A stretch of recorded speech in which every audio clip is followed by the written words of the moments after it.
નમસ્કાર વિદ્યાર્થી મિત્રો, વિડિયો લેક્ચરમાં આપ સૌને હૃદયપૂર્વક આવકારું છું। ધોરણ 9 સામાજિક વિજ્ઞાન પાઠ 15મો જળ પરિવાહ। આ પાઠના અગાઉના વિડિયો લેક્ચરમાં આપણે હિમાલયની નદીઓ અને દ્વીપકલ્પીય નદીઓ વિશે વાત કરેલી। પરીક્ષામાં 4 માર્કમાં હિમાલયની નદીઓ અને દ્વીપકલ્પીય નદીઓનો તફાવત છે તે પૂછાય છે।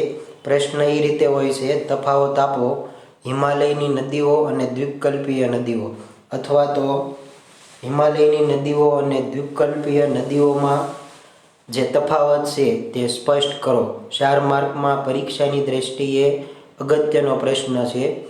તો જોઈએ આપણે હિમાલયની નદીઓના બેસિન છે, બેસિન એટલે એનો વિસ્તાર અથવા તો ક્ષેત્ર એ મોટા છે। અગાઉ પણ આપણે વાત કરેલી એના વિશે। જ્યારે દ્વીપકલ્પીય નદીઓ છે એનો બેસિન છે, વિસ્તાર છે, તે એકંદરે હિમાલયની નદીઓ કરતાં નાના છે। ત્યારબાદ તફાવતનો બીજો મુદ્દો જોઈએ। આ નદીઓના ઉદ્ગમ સ્થાન ઊંચા હોવાથી તે પર્વતાવસ્થામાં વેગથી વહે છે। હિમાલયની નદીઓ છે એના ઉદ્ગમ સ્થાન ઊંચા હોવાથી તે પર્વતાવસ્થામાં વેગથી વહે છે। તેમણે પર્વતમાં પુષ્કળ ઘસારો કરી અને ઊંડી ખીણો અને કોતરો છે તે બનાવ્યા છે। તે ઊંડી ખીણોમાં થઈને વહે છે। જ્યારે દ્વીપકલ્પીય નદીઓ છે તેના ઉદ્ગમ સ્થાન પ્રમાણમાં નીચા હોવાથી તેનો વેગ ઓછો હોય છે, ઉપરાંત તેના દ્વારા થતો ઘસારો ઓછો હોવાથી તે સીસરી ખીણોમાં થઈને વહે છે, એટલી બધી ઊંડી હોતી નથી। હિમાલયની નદીઓમાં જોઈએ, આ નદીઓ 12માસી છે, એટલે કે એમાં 12 માસ પાણી હોય છે। તેમાં ચોમાસામાં વરસાદથી અને ઉનાળામાં હિમાલયના શિખરોના બરફ પીગળવાથી પાણી છે તે આવ્યા કરે છે।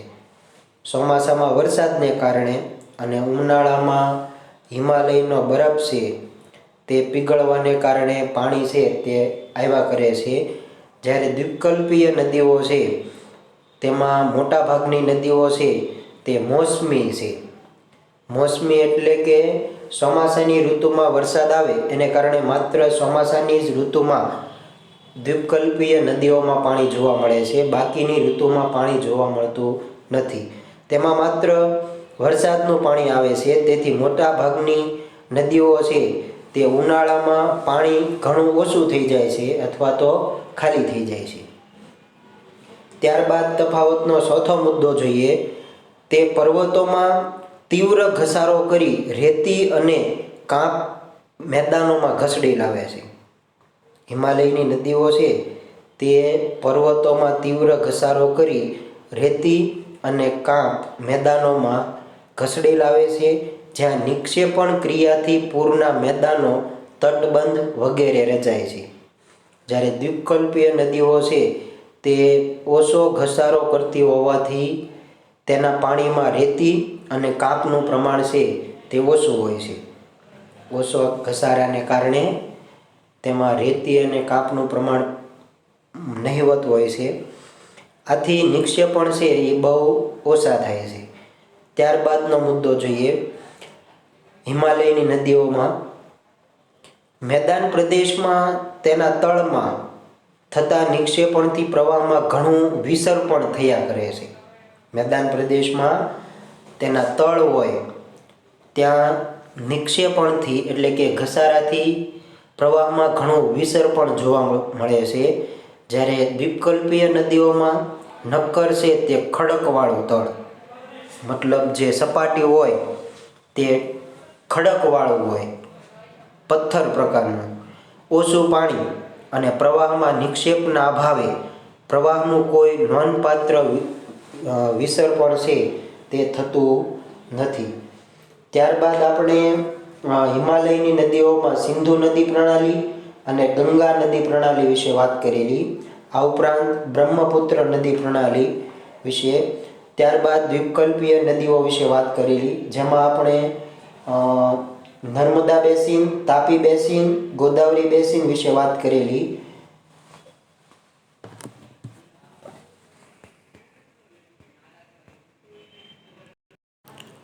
છેલ્લે આપણે ગોદાવરી બેસિન એટલે કે એના ક્ષેત્ર વિશે વાત કરેલી. એમાંથી 2 માર્કનો એક પ્રશ્ન પૂછાય છે કે ગોદાવરી નદીને દક્ષિણની ગંગા તરીકે ઓળખવામાં આવે છે, કારણ આપો.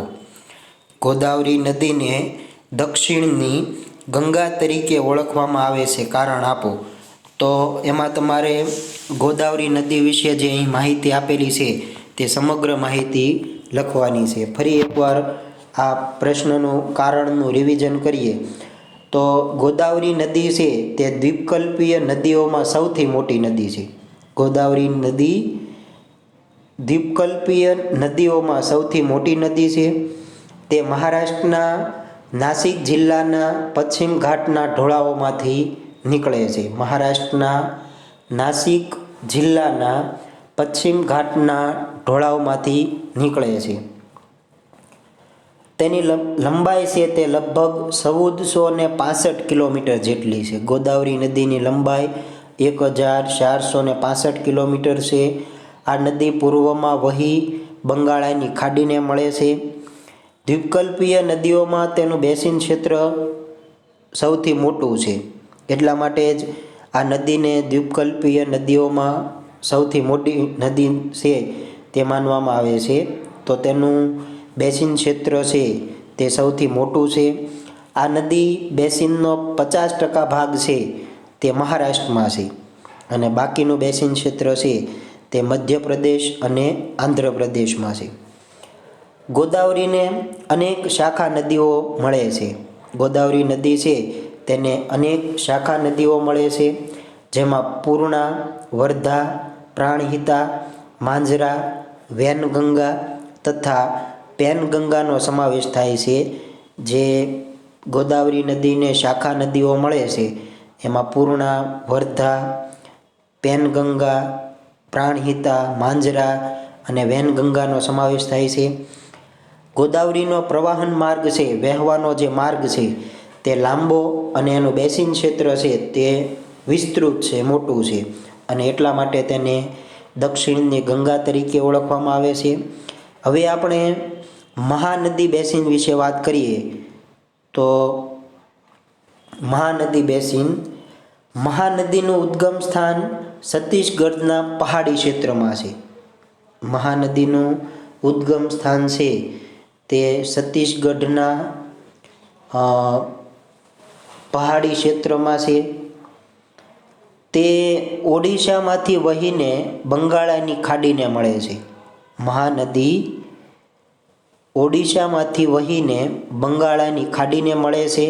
તેની લંબાઈ લગભગ 860 કિલોમીટર જેટલી છે. મહાનદીની લંબાઈ છે તે 860 કિલોમીટર છે.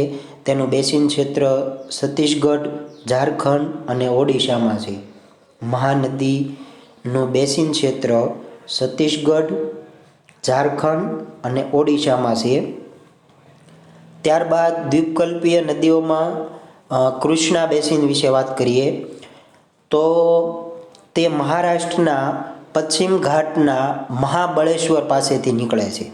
કૃષ્ણા નદી છે તે મહારાષ્ટ્રના પશ્ચિમ ઘાટના મહાબળેશ્વર પાસેથી નીકળે છે. તે લગભગ 1400 કિમી લંબાઈ ધરાવે છે. કૃષ્ણા નદી છે તે 1400 કિલોમીટર જેટલી લંબાઈ ધરાવે છે. તેને મળતી શાખા નદીઓમાં તુંગભદ્રા, કોયના, ઘાટપ્રભા, મુસી તથા ભીમા છે. કૃષ્ણા નદીને મળતી શાખા નદીઓમાં તુંગભદ્રા, કોયના, ઘાટપ્રભા, મુસી તથા ભીમાનો સમાવેશ થાય છે. તેનું બેસિન ક્ષેત્ર છે તે મહારાષ્ટ્ર, કર્ણાટક અને આંધ્રપ્રદેશમાં ફેલાયેલું છે. કૃષ્ણા નદીનું બેસિન ક્ષેત્ર છે તે મહારાષ્ટ્ર, કર્ણાટક અને આંધ્રપ્રદેશમાં ફેલાયેલું છે. હવે આપણે દ્વીપકલ્પીય નદીઓમાં કાવેરી બેસિન વિશે વાત કરીએ તો કાવેરી પશ્ચિમ ઘાટની બ્રહ્મગીરી પર્વતમાંથી નીકળે છે. કાવેરી નદી છે તે પશ્ચિમ ઘાટની બ્રહ્મગીરી પર્વતમાળામાંથી નીકળે છે. તેની લંબાઈ લગભગ 760 કિમી છે. તેની લંબાઈ 760 કિલોમીટર જેટલી છે. તેને મળતી શાખા નદીઓ અમરાવતી, હેમાવતી અને કાલિની છે. કાવેરી નદીને મળતી શાખા નદીઓમાં અમરાવતી, ત્યારબાદ ભવાની, હેમાવતી અને કાલિની છે. કાવેરી નદીનું બેસિન ક્ષેત્ર છે તે કેરળ, કર્ણાટક અને તમિલનાડુમાં વ્યાપ્ત છે, એટલે કે ફેલાયેલી છે. કાવેરી નદીનું બેસિન ક્ષેત્ર કેરળ, કર્ણાટક અને તમિલનાડુમાં છે. તે તમિલનાડુના કુડલુરના દક્ષિણમાં બંગાળાની ખાડીને મળે છે. કાવેરી નદી તમિલનાડુના કુડલુરના દક્ષિણમાં બંગાળાની ખાડીને મળે છે. કુડલુર છે તે વિસ્તારનું નામ છે. આ સિવાય અન્ય નાની નદીઓ પણ છે જે પૂર્વ તરફ વહી અને બંગાળાની ખાડીને મળે છે, અને તેમાં દામોદર, બ્રાહ્મણી, વૈતરણી તથા સુવર્ણરેખા છે તેનો સમાવેશ થાય છે. ત્યારબાદ આપણે આટલું જાણવું ગમશે. એમાં જોઈએ તો પૃથ્વી સપાટી પર આશરે 71% જલાવરણ છે, એટલે કે કુલ વિસ્તાર પૈકી 71% વિસ્તાર એવો છે કે જ્યાં જલાવરણ છે તે ફેલાયેલું છે અથવા તો જોવા મળે છે. આ 71% જલાવરણમાં 97% જળ છે તે ખારું છે, મતલબ પીવા લાયક નથી. જે પાણીનો ઉપયોગ પીવા માટે થતો નથી. માત્ર 3% જળ છે એ પેય જળ તરીકે ઉપલબ્ધ છે, એટલે કે પીવા લાયક પાણી તરીકે ઉપયોગી છે. અને તેનો ચોથો ભાગ છે એ બરફના રૂપમાં છે. 3% પેય જળ છે એમાં પણ ચોથા ભાગ છે એ બરફના સ્વરૂપમાં છે. હવે આપણે વાત કરીએ સરોવરો વિશે, જે અગત્યનો પ્રશ્ન છે. 2 અથવા 3 માર્કમાં સરોવર વિશે માહિતી આપો અથવા તો સરોવરો વિશે ટૂંક નોંધ લખો, એવી રીતે પ્રશ્ન હોય છે. અગત્યનો પ્રશ્ન છે, જોઈએ. અને આ જે સરોવર છે એમાંથી એક માર્કના તે ઘણા પ્રશ્નો હોય છે. વિકલ્પ તરીકે, ખાલી જગ્યા તરીકે, પછી એક શબ્દમાં આન્સર આપો એમાં, અને ખરા ખોટામાં. તો જોઈએ, ભારતમાં અનેક નાના મોટા સરોવરો આવેલા છે. ભારતમાં ઘણા બધા નાના મોટા સરોવરો છે તે આવેલા છે. મીઠા પાણીના સરોવરો હિમાલયના પહાડી વિસ્તારોમાં જોવા મળે છે. મીઠા પાણીના સરોવરો છે તે હિમાલયના પહાડી વિસ્તારોમાં જોવા મળે છે. મોટાભાગના સરોવરોમાં ચોમાસા દરમિયાન પાણી હોય છે. મીઠા પાણીના સરોવરો છે તે હિમાલયના પહાડી વિસ્તારમાં જોવા મળે છે, અને મોટાભાગના સરોવરો એવા છે કે જેમાં ચોમાસા દરમિયાન પાણી હોય છે. શુષ્ક ક્ષેત્રોમાં અંતઃસ્થળીય નદીઓ વડે કાશ્મીરી ક્ષેત્રમાં સરોવરની રચના હિમ નદીથી થયેલી છે. શુષ્ક ક્ષેત્રો એટલે ટૂંકમાં જે સૂકા ક્ષેત્રો હોય. અંતઃસ્થળીય નદીઓ વડે એટલે નદીઓ છે તે અંદરો અંદર મળતી હોય, જેના વિશે આપણે મુખ્ય નદી અને શાખા નદીઓ વિશે અગાઉ વાત કરેલી. તો અંતઃસ્થળીય નદીઓ વડે કાશ્મીરી ક્ષેત્રમાં સરોવરની રચના છે તે હિમ નદીથી થયેલી છે. કેટલાક સરોવરો પવન, નદીઓ અને માનવ પ્રવૃત્તિને કારણે રચાયેલા છે. અમુક સરોવરો એવા છે કે એ રચવા પાછળ પવન જવાબદાર હોય, નદીઓ જવાબદાર હોય, અથવા તો માનવ પ્રવૃત્તિઓને કારણે નિર્માણ પામ્યા હોય. વિસર્પી નદીઓમાં પૂરના પ્રકોપને કારણે ઘોડાની નાળ જેવા સરોવરો રચાયા છે. વિસર્પી નદીઓમાં આપણે અગાઉના વિડીયો લેક્ચરમાં વાત કરેલી કે હિમાલયમાંથી નીકળતી નદીઓ છે એ નદીઓ લાંબી છે, એને અનેક શાખા નદીઓ છે એ એને મળે છે. આ ઉપરાંત એનો વહેવાનો જે માર્ગ છે તે પણ ખૂબ લાંબો છે. હિમાલયની નદીઓ એના ઉદ્ભવ સ્થાનેથી નીકળે અને સમુદ્રને મળે ત્યાં સુધીમાં ઘણો લાંબો રસ્તો છે તે પસાર કરે. અને બને એવું કે આ હિમાલયની નદીઓ છે એ પોતાની સાથે પુષ્કળ પ્રમાણમાં રેતી કાંપ છે તે વહાવી લાવે. અને મધ્ય તથા હેઠવાસમાં આપણે વાત કરી મુજબ કે એનો નદીનો જે પ્રવાહ હોય એ ધીમો પડે. એનું જે અપવહન છે એટલે કે વિસર્પી એટલે સર્પાકાર એ જોવા મળે. નદીઓના વિસર્પણને કારણે તથા પૂરના પ્રભાવથી મેદાનોમાં ઘોડાની નાળ જેવા સરોવરો રચાય, જેના વિશે આપણે અગાઉ વાત કરેલી. તો ઘોડાની નાળ જેવા સરોવરો રચાય. સમુદ્રની ભરતીને કારણે લઘુન સરોવરો છે તે રચાયેલા છે. સમુદ્રની ભરતીને કારણે લઘુન સરોવરો છે તે રચાયા છે. ધોરણ 8માં તમે ભરતી અને ઓટ વિશે ભણી ગયેલા છો. તો ભરતીને કારણે લઘુન સરોવરો રચાયા છે. સિલ્કા, કોલેરુ અને પુલિકટ આ પ્રકારના સરોવરોનું ઉત્તમ ઉદાહરણ છે. ભરતીને કારણે રચાયેલા સરોવરોમાં સિલ્કા, કોલેરુ અને પુલિકટ એ આ પ્રકારના સરોવરોનું ઉત્તમ ઉદાહરણ છે. રાજસ્થાનમાં આવેલું સાંભર સરોવર છે તે ખારા પાણીનું સરોવર છે. એક માર્કમાં પૂછાઈ શકે અથવા તો ખરા ખોટામાં તે ફેરવીને પૂછાઈ શકે કે રાજસ્થાનમાં આવેલું સાંભર સરોવર ખારા પાણીનું સરોવર છે. આ વિધાન સાચું કે ખોટું જણાવો. જો ખારા પાણીનું સરોવર છે એમ આપેલું હોય પ્રશ્નમાં તો આ વિધાન સાચું પડશે. પણ એમ આપેલું હોય કે રાજસ્થાનમાં આવેલું સાંભર સરોવર મીઠા પાણીનું સરોવર છે તો આ વિધાન ખોટું પડશે. તેમાંથી મીઠું પકવવામાં આવે છે. એવી રીતે પણ પૂછાઈ શકે કે રાજસ્થાનમાં આવેલા સાંભર સરોવરમાંથી શું પકવવામાં આવે છે તો મીઠું પકવવામાં આવે છે.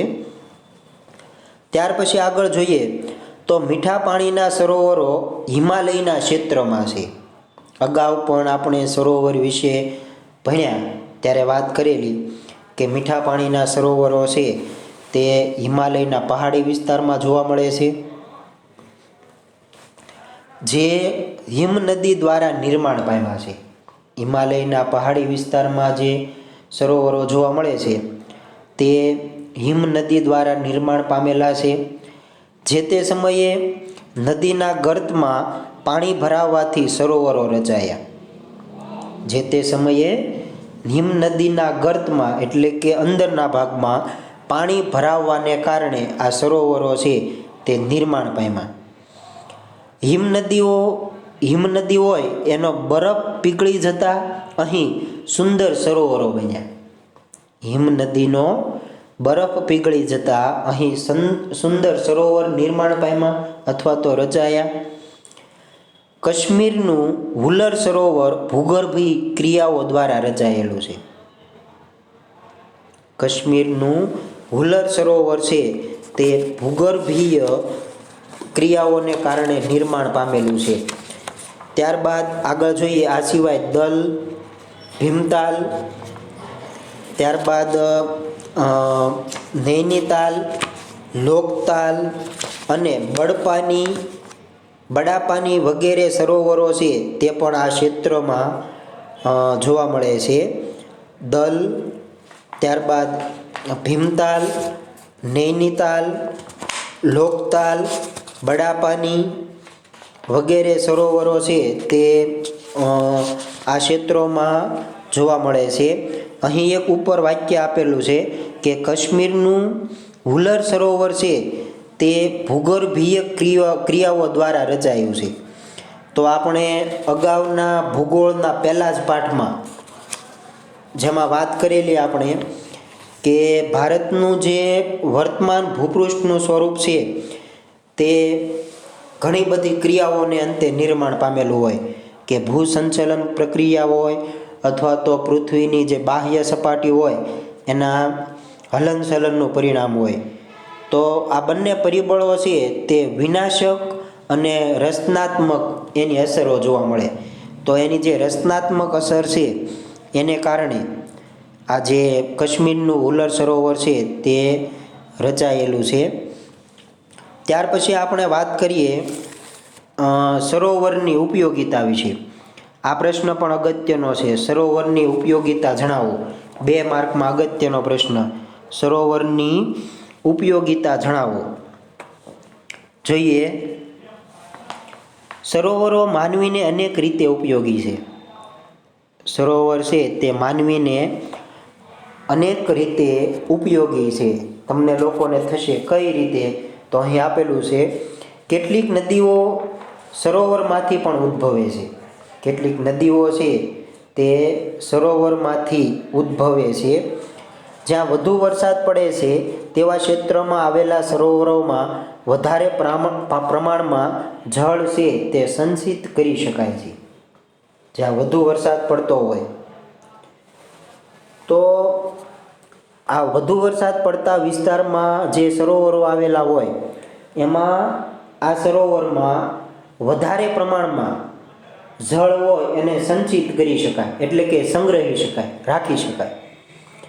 અને સંચિત કરેલા જળનો ઉપયોગ છે તે સિંચાઈ અને અન્ય ઉપયોગ માટે થાય છે. આ જે સંગ્રહ કરેલું ભેગું કરેલું પાણી છે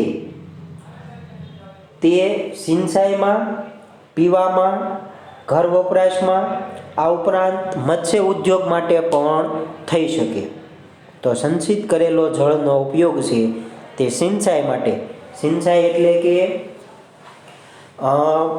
જે ખેતી કરતા હોય, જે વિસ્તારમાં પૂરતા પ્રમાણમાં પાણી ન મળી રહેતું હોય, પાઇપલાઇન દ્વારા છે અથવા તો એવી લાઈનો નાખીને આ જે પાણી છે તે આવા વિસ્તારમાં જ્યાં પાણી ન પૂરતા પ્રમાણમાં મળતું હોય એવા વિસ્તારમાં પહોંચાડી શકાય. ત્યારબાદ આગળ જઈએ તો સરોવરમાં સંગ્રહ કરેલા પાણીનો ઉપયોગ દુષ્કાળ વખતે પણ થઈ શકે છે.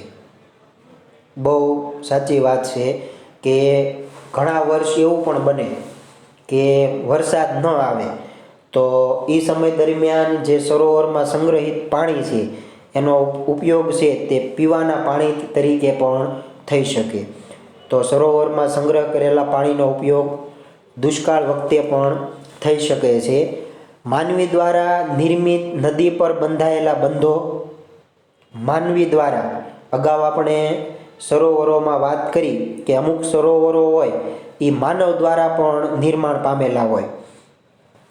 તો માનવી દ્વારા નિર્મિત નદી પર બંધાયેલા બંધ, એના વિશે પણ તમે ધોરણ 8માં અભ્યાસ કરી ચૂકેલા છો.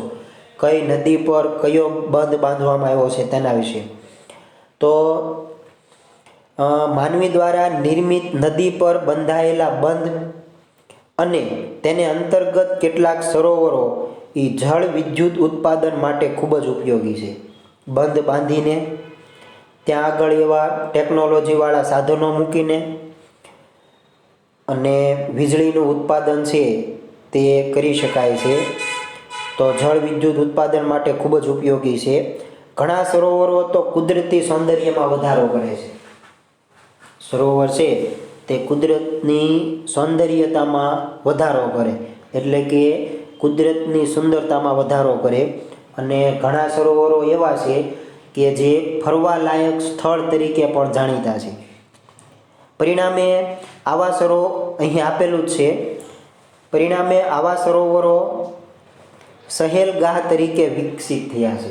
એટલે સહેલાણીઓ છે એ ત્યાં આગળ ફરવા માટે જઈ શકે. તો આવા સરોવરો સહેલગાહ તરીકે વિકસિત થયા છે. સરોવરો મત્સ્ય પ્રવૃત્તિ અને પ્રવાસન સ્થળો તરીકે પણ મહત્ત્વના બની રહ્યા છે. સરોવરો છે તે મત્સ્ય પ્રવૃત્તિ માટે, મતલબ ત્યાં આગળ આવો ઉદ્યોગ સ્થાપી શકાય છે અને પ્રવાસન સ્થળ તરીકે પણ મહત્ત્વના બની રહ્યા છે. આજનું જે હોમવર્ક છે તે સરોવરની ઉપયોગિતા વિશે માહિતી આપો, તે પ્રશ્ન હોમવર્કમાં લખવાનો છે. ફરી એકવાર એનું રિવિઝન કરાવું. પ્રશ્ન આવી રીતે હોય છે, સરોવરોની ઉપયોગિતા જણાવો. તો સરોવરની ઉપયોગિતા, એની પહેલી ઉપયોગિતા વિશે વાત કરીએ તો ભારતના કેટલાક સરોવરો છે એ નદીઓના ઉદ્ભવ સ્થાન છે. ભારતના કેટલાક સરોવરો નદીઓના ઉદ્ભવ સ્થાન છે. જેમ કે અમરકંટક સરોવરમાંથી નર્મદા નદી નીકળે છે. અમરકંટક સરોવરમાંથી નર્મદા નદી છે તે નીકળે છે. ત્યાર પછી આગળ, વધારે વરસાદવાળા વિસ્તારોમાં આવેલા સરોવરોમાં વધુ પાણી એકઠું કરી તેનો ઉપયોગ સિંચાઈમાં, પીવામાં, ઘર વપરાશમાં તેમજ મત્સ્ય ઉદ્યોગ માટે કરી શકાય છે. વધારે વરસાદવાળા વિસ્તાર હોય એવા વિસ્તારમાં સરોવરમાં વધુ પાણી એકઠું કરી, ભેગું કરી અને એનો ઉપયોગ છે તે સિંચાઈમાં કરી શકાય, પીવાના પાણી તરીકે ઉપયોગ થઈ શકે. આ ઉપરાંત ઘર વપરાશમાં અને મત્સ્ય ઉદ્યોગ માટે પણ કરી શકાય છે. ત્રીજો ઉપયોગ જોઈએ, સરોવરોના પાણી દુષ્કાળ વખતે ઉપયોગમાં આવે છે. સરોવરનું જે પાણી છે તે કટોકટીના સમયે, દુષ્કાળના સમયે પણ ઉપયોગમાં આવે છે. ત્યારબાદ, નદીઓ પર મોટા બંધો બાંધી બનાવેલા સરોવરનું પાણી સિંચાઈ, જળ વિદ્યુતનું ઉત્પાદન તથા મત્સ્ય ઉદ્યોગ માટે પણ ઉપયોગમાં આવે છે. નદીઓ પર મોટા આડબંધ બાંધી અને વહેતું પાણી અટકાવી અને સરોવરનું નિર્માણ કરી શકાય. અને આ ઉપરાંત આ જે સરોવર બનાવ્યું હોય તે સિંચાઈ તરીકે, વીજળીનું ઉત્પાદન કરવા માટે અને મત્સ્ય ઉદ્યોગ માટે પણ ઉપયોગમાં લઈ શકાય છે. ઘણા સરોવરો કુદરતી સૌંદર્યમાં વધારો કરતા હોય છે. ઘણા સરોવર છે તે કુદરતી સૌંદર્યમાં વધારો કરતા હોય છે. તેથી આ સરોવરને સહેલગાહ કે પ્રવાસન સ્થળ તરીકે પણ વિકસાવી શકાય છે. સહેલગાહ એટલે પ્રવાસી સ્થળ. આમ સરોવરો છે તે માનવીને અનેક રીતે ઉપયોગી છે. તો આ પ્રશ્ન છે તે હોમવર્કમાં લખવાનો છે. 2 માર્કમાં અગત્યનો પ્રશ્ન છે. અને બીજી એક વાત, બને ત્યાં સુધી સામાજિક વિજ્ઞાનમાં દરેક પ્રશ્નો છે તે મુદ્દા પાડીને લખવાનો આગ્રહ રાખો. મતલબ જ્યાં ડોટ આવતું હોય ત્યાં આગળ એ પોઈન્ટ અટકાવી દેવાનો અને નવો પોઈન્ટ પછીની લાઈનમાં લખવાનો. સામાન્ય રીતે ધોરણ 10માં તમે જુઓ ને તો એક મુદ્દા દીઠ અડધો માર્ક હોય. એટલે તમે એક મુદ્દો સાચો લખ્યો હોય ને એટલે એનો અડધો માર્ક મળે. 2 માર્કનો પ્રશ્ન હોય એમાં તમારે 5 જેટલા મુદ્દા લખવાના હોય. માનો કે કોઈ એક મુદ્દો છે એ ખોટો હોય તો બાકીના 4 મુદ્દા હોય તમે સાચા લખ્યા હોય તો તમને પૂરેપૂરા એટલે કે 2માંથી 2 માર્ક મળે. એટલે બને ત્યાં સુધી મુદ્દા પાડીને લખવાનો આગ્રહ રાખો. અને નવો મુદ્દો શરૂ થતો હોય ત્યાં આગળ કોઈ પ્રકારનું નિશાન કરો. સ્ટાર કરી શકો, ત્યારબાદ ડોટ એવું કરી શકો, ગોળ ટપકું કરી શકો. એવી રીતે લખવાનો આગ્રહ રાખો.